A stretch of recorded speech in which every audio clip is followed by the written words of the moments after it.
Olá, irmãos e amigos, meu nome é Arnon Batista, eu sou aluno de Antigo Testamento no Seminário de Dallas e eu estou aqui hoje para apresentar uma resenha para vocês desse livro aqui, The Unseen Realm, pode ser traduzido como O Reino Invisível. Eu comecei a ser despertado para os tópicos tratados nessa obra ainda no meu tempo no Seminário do Cariri. Eu estava lendo um livro de Paul Veyne, um historiador francês, para a matéria de História do Cristianismo, e o livro não falava praticamente nada sobre o Antigo Testamento, exceto por um apêndice, onde o autor falava sobre monolatria no Antigo Israel. E tinha várias propostas lá que eu sinceramente não tinha ideia de como responder. Eu pensei o melhor que eu pude na época, escrevi alguma coisinha na minha resenha, mas ficou aquela sensação de que eu não tinha entendido muito bem o assunto. Então esse livro foi bem interessante, pessoalmente, para continuar aquela discussão e entender melhor o arcabouço mental, a cosmovisão dos leitores do Antigo Oriente Próximo, inclusive Israel. Então, quem é Mike Heiser? Mike Heiser é um scholar in residence, ou um estudioso em residência do Logos, que alguns de vocês aí no Brasil já têm utilizado há um bom tempo. Ele obteve os graus de mestrado em artes e doutorado também pela Universidade de Wisconsin, onde ele estudou hebraico e estudos semíticos. A proposta de Heiser é fazer uma revisão hermenêutica e apresentar uma teologia bíblica introdutória acerca do reino invisível, com seus entes e a função deles no plano de Deus. Heiser entende que certos pressupostos modernos e a tradição eclesiástica prejudicaram um pouco nossa leitura da Bíblia e nossa habilidade de retornar àquela visão mais próxima dos autores e leitores primários da Escritura e interpretar passagens dentro dessa estrutura. Então ele fala bastante sobre hermenêutica no primeiro capítulo e indica essa necessidade de retornar ou procurar buscar uma interpretação mais historicamente informada. A grande tese de Heiser é que Deus preside um conselho divino composto por anjos, mas não só, também chamados filhos de Deus. Esses seres têm uma função análoga à da humanidade, porém na esfera invisível. Então, se imagem de Deus significa representar o Criador, eles fazem a mesma função, porém não na Terra diretamente. Então Heiser entende que a gente vai perder muito da metanarrativa da Escritura se a gente não levar em conta a existência e o papel dessa Assembleia Divina. Então, alguns dos principais desenvolvimentos do livro. Primeiro, Heiser estabelece a existência desse conselho. O Salmo 82 foi o pontapé inicial para ele. Ele percebeu o uso da palavra Elohim no primeiro versículo e a conexão dos Elohim do primeiro versículo com os filhos de Deus no restante do Salmo.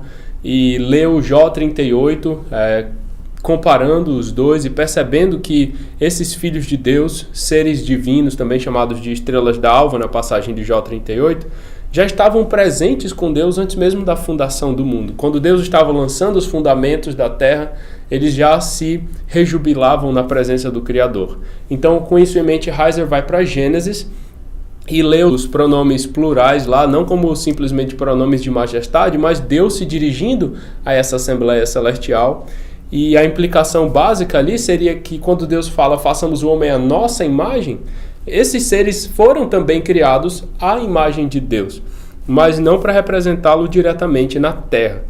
Então, quando a gente vai continuando na narrativa de Gênesis, isso tem fortes implicações para o que era o Éden. Inclusive, a linguagem de um jardim, que é paralelo em Ezequiel 28 à Santa Montanha, as fontes de água que regavam aquela localidade, tudo isso indicava para o leitor antigo o contexto de habitação divina. É por isso que Eva, por exemplo, não se assusta com a presença de uma serpente falante em Gênesis 3. Ela entendia que se tratava não somente de um animal, mas de um membro do conselho de Yahvé. Então Heiser estabelece essa estrutura inicial e vai discorrendo pelo restante da Bíblia, mostrando cenas onde esses seres são apresentados e tem um papel importante na implantação do reino de Deus no mundo.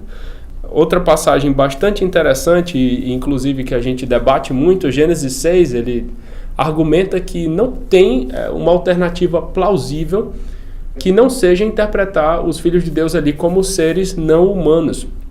Não existe, antes do período do Novo Testamento, uma interpretação não sobrenaturalista daquela passagem. Ele argumenta com muita força a partir de Judas e segundo Pedro, que juntando um pouquinho do que eles tinham entendido pelas narrativas do livro de Enoque, aqueles seres não eram humanos.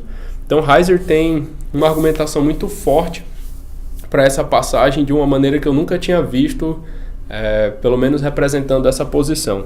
Uma das principais teses dele, já pensando no desenrolar da história do Antigo Testamento, é Babel, Gênesis 11. Ele lê Gênesis 11 à luz de Deuteronômio 32, que é uma espécie de um comentário nessa passagem, falando que naquela ocasião, como juízo, Deus distribuiu, ou Deus entregou os povos antigos, as nações, à idolatria. Ele os entregou ao governo de outras deidades, os filhos de Deus, que depois se tornaram corruptos e tem toda uma conexão de idolatria, a história do Antigo Testamento, Israel como a porção ou a herança de Yahvé, e porque a idolatria atingia o âmago desse plano de Deus de um dia restaurar as nações, mas tendo Israel como sua base de ação. Então Heiser lê Deuteronômio 32, Deuteronômio 4, comentando sobre idolatria e ecoando o episódio de Gênesis 11. Outro tema muito interessante é duas pessoas em Yahvé. O anjo do Senhor recebe bastante atenção na primeira parte do livro. Ele é um ser que é descrito com uma conexão distinta de qualquer outro com o próprio Deus, com o próprio Senhor. E existem várias passagens como Juízes capítulo 6, Gênesis 48, 15 a 16, Gênesis 31, 11 a 13, que identificam os dois. Então, Heiser começa a lançar certas bases para o que seria a doutrina da Trindade, já com essas aparições visíveis de Deus e de um segundo Yahvé no Antigo Testamento. Outros temas são a geografia cósmica, ele fala sobre lugares que tornaram-se um tanto sinistros na história do Antigo Testamento, como Bazã, o Vale de Inom. Ele explica como esses locais também pegam uma significância única nos evangelhos, quando Jesus vai para esses montes e assim por diante. A linguagem dos filhos de Deus no Novo Testamento aplicada a nós, o que significa dizer que crentes são filhos de Deus. A linguagem de Paulo falando sobre esse mundo invisível com principados, potestades, poderes. 1 Pedro 3, 18 a 22, uma passagem onde Cristo é retratado pregando aos espíritos em prisão. O que significa isso? Heiser comenta essa passagem com detalhes. A batalha do Armagedon, onde é o Armagedon. Todos esses temas são tratados, mas muito bem conectados em uma proposta bíblico-teológica para o reino invisível. Então, passando para a apreciação, tenho certeza que você não vai concordar em tudo com Heiser. Eu não concordo em tudo com ele, ninguém que endossa a obra dele concorda em tudo com ele, mas é um excelente pontapé inicial para mais reflexões nessa área. Ele traz um assunto que já tem sido tratado há bastante tempo entre os estudiosos do Antigo Testamento, mas que ainda não tinha sido articulado em um contexto evangélico. Então, a linguagem, apesar do assunto ser um tanto complicado e ter muitos detalhes exegéticos, sempre há transliteração. Heiser procura ser bem simples nas explicações, tornando a obra acessível para pastores e estudantes que não têm talvez um domínio ou estão precisando afiar um pouquinho mais as línguas bíblicas. Então é uma leitura bem fácil, mas teologicamente a gente precisa mastigar bastante o que ele está propondo em cada passagem. Algumas críticas. Ele tem um site anexo ao livro que desenvolve um pouco mais algumas das propostas apresentadas. Eu creio que, especialmente em Deuteronômio 32, a variante textual lá, Filhos de Deus, Filhos de Israel, e também toda a discussão sobre a lógica da idolatria, o que os antigos entendiam sobre os ídolos e as deidades que os habitavam, o que era aquilo para eles, principalmente à luz das polêmicas de Isaías 40 a 66. Eu penso que esses assuntos mereciam mais atenção no corpo do livro, mas Heiser cumpre o seu objetivo. Ele tem uma síntese excelente desse assunto em um estilo bíblico-teológico que é bastante interessante de ler.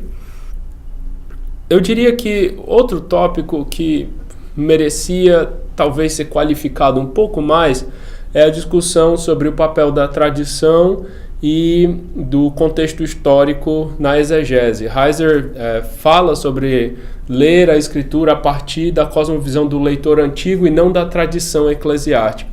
E eu creio que isso pode criar um certo conflito desnecessário. As duas disciplinas não estão em contradição, elas têm o seu papel, e ele, por ter essa agenda muito ligada a recobrar a cosmovisão dos leitores originais, que até a gente questiona, será que isso é possível, até que ponto, pode criar um certo embaraço com a teologia histórica, e eu acho que a gente pode ter um pouquinho mais de cautela e mais equilíbrio falando sobre esse assunto. Mas é uma leitura imperdível.